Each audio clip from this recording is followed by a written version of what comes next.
നമസ്കാരം, ഞാൻ വിനോദ് ഗീതാഞ്ജലി. അടുത്ത ഒരു വീഡിയോയുമായി നിങ്ങളുടെ മുമ്പിൽ എത്തിയിരിക്കുകയാണ്.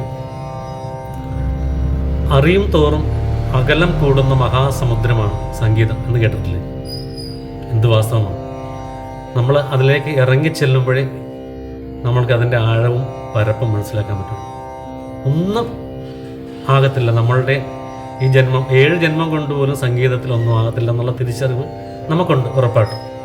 എന്നാലും എല്ലാ സംഗീതജ്ഞരും അവരവരുടേതായ പാട്ടുകൾക്ക് അവരവരുടേതായ കയ്യൊപ്പുകൾ കൊടുത്ത് വളരെ വളരെ നന്നായി കാത്തു സൂക്ഷിക്കുക എന്നുള്ളതാണ് ഇതിനകത്ത് ഏറ്റവും വലിയ തിളക്കമേറിയ കാര്യം എന്നുള്ളത്. നന്നായിട്ട് പ്രാക്ടീസ് ചെയ്യുക, സ്വരസ്ഥാനങ്ങൾ മനസ്സിലാക്കുക. ഈ സംഗീതത്തിൻ്റെ കാര്യത്തിൽ ആരും ചെറുതും ആരും വലുതുമല്ല.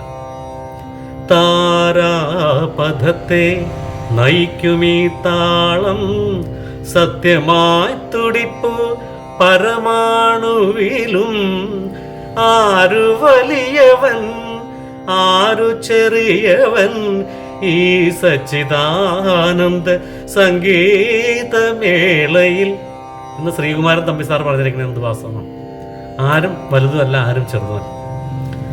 അപ്പോൾ അടുത്തായിട്ട് ഞാൻ പറയാൻ പോകുന്നത് നമ്മുടെ ഈ കർണാടക സംഗീത പാഠ്യപദ്ധതിയിൽ നമ്മൾ ആദ്യമായിട്ട് പഠിക്കുന്ന രാഗം എന്ന് പറയുന്നത് വെങ്കിടമഖിയുടെ 72 മേളകർത്ത രാഗ പട്ടികയിൽ 15ാം മേളകർത്ത രാഗമായ മായാമാളവ ഗൗള എന്ന് പറയുന്ന രാഗത്തിലാണ്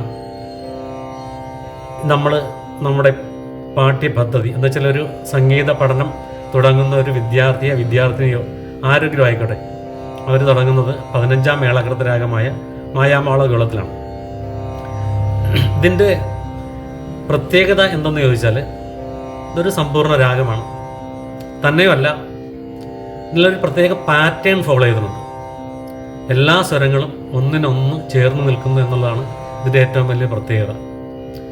എന്നുവെച്ചാൽ ഷഡ്ജം, ശുദ്ധഋഷഭം, അന്തരഗാന്ധാരം, ശുദ്ധമധ്യമം, പഞ്ചമം, ശുദ്ധദൈവതം, കാകൽ നിഷാദം എന്നിവയാണ് ഇതിൻ്റെ സ്വരസ്ഥാനങ്ങൾ. അപ്പോൾ സംഗീതം പഠിക്കുന്ന കുട്ടികൾ, സംഗീതം പഠിക്കുന്നവരാരായിക്കോട്ടെ, ഏത് പ്രായത്തിലുള്ളവരായിക്കോട്ടെ, അത് ഇതിനുവേണ്ടി ആദ്യം ഉപയോഗിക്കുന്ന രാഗം മായാമാളകളാണ്. സരളി വരിശകൾ, മധ്യസ്ഥായി വരിശകൾ, ജണ്ട വരിശകൾ, മേൽസ്ഥായി വരിശകൾ, വക്രവരിശകൾ, ദാട്ട് വരിശകൾ, അലങ്കാരങ്ങൾ, ഇവയെല്ലാം മായാമാളകൾ രാഗത്തിലാണ് ആദ്യം പഠിപ്പിക്കുന്നത് നമ്മളെ.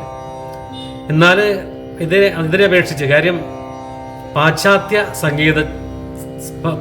സംഗീതത്തിൻ്റെ തുടക്കം ശങ്കരാഭരണം രാഗത്തിലാണ്. കർണാടക സംഗീതത്തിൽ മേളകർത്ത രാഗ പട്ടികയിൽ 72 മേളകർത്ത രാഗ പട്ടികയിൽ ഉള്ളതുപോലെ തന്നെ ഹിന്ദുസ്ഥാനിയിൽ അവർ രാഗങ്ങളെ വിശേഷിപ്പിക്കുന്നത് ഒരു സജ്ഞ, ധാട്ട് എന്ന് പറയുന്നതാണ്. ധാട്ടുകൾ, അതാണ് ഇതിനകത്തൊരു സജ്ഞ എന്ന് വെച്ചാൽ നമ്മളുടെ 72 മേളകർത്ത രാഗങ്ങൾ പോലെയുള്ള ഒരു ധാട്ട് എന്ന് പറയുന്നൊരു സജ്ഞയാണ്. ആകെ 10 ധാട്ടുകൾ ഹിന്ദുസ്ഥാനി സംഗീതത്തിലുണ്ട്.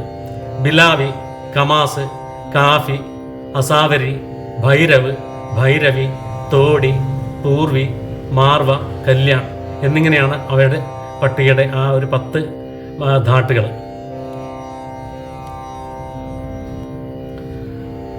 ഓരോ സംഗീത വിദ്യാർത്ഥികളും പഠിക്കേണ്ട അല്ലെങ്കിൽ അറിഞ്ഞിരിക്കേണ്ട ഒരു വിശേഷ കാര്യം എന്ന് വെച്ചാൽ നമ്മൾ സംഗീതം, അതിൻ്റെ പ്രയോഗം, അതിൻ്റെ തിയററ്റിക്കലായിട്ടുള്ള വശങ്ങൾ എങ്ങനെ കൊണ്ടുപോകാം, അതിനെ എങ്ങനെ കൃത്യതയോടുകൂടി നമ്മൾക്കത് പരിപാലിക്കാൻ പറ്റും എന്നുള്ളത് ഒരു അത്യാവശ്യ ഘടകമാണ്. അറിഞ്ഞിരിക്കേണ്ട ഒരു അത്യാവശ്യ ഘടകങ്ങളാണ്.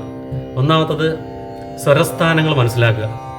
ഷഡ്ജം, ശുദ്ധഋഷഭം, ചതുശ്രുതി, അങ്ങനെയുള്ള തരംതിരിവുകൾ അത് ഐഡൻറ്റിഫൈ ചെയ്യാനായിട്ട് ആദ്യം മനസ്സിലാക്കാനായിട്ട് സമയം കണ്ടെത്തുക, പ്രാക്ടീസ് ചെയ്യുക.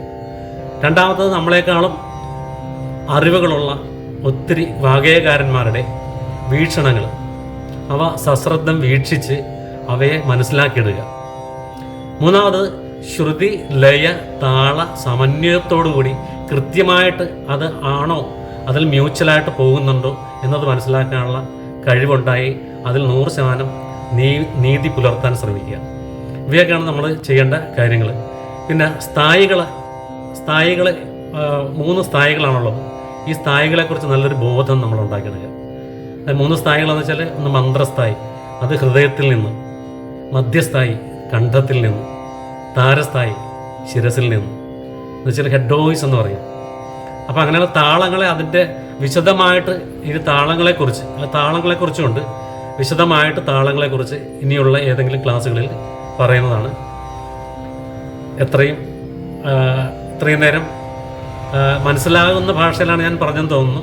നിങ്ങൾ ഇത് എന്തെങ്കിലും അഭിപ്രായങ്ങളുണ്ടെങ്കിൽ കമൻറ്റ് ബോക്സിൽ കയറി കമൻറ്റ് ചെയ്യുക. അതുപോലെ തന്നെ എൻ്റെ ഈ ചാനൽ സബ്സ്ക്രൈബ് ചെയ്യുകയും ലൈക്കും കമൻറ്റും ഇടണമെന്നും ഞാൻ വിനീതമായി അഭ്യർത്ഥിക്കുന്നു. നമസ്കാരം. അടുത്തൊരു വീഡിയോയുമായി വീണ്ടും വരും.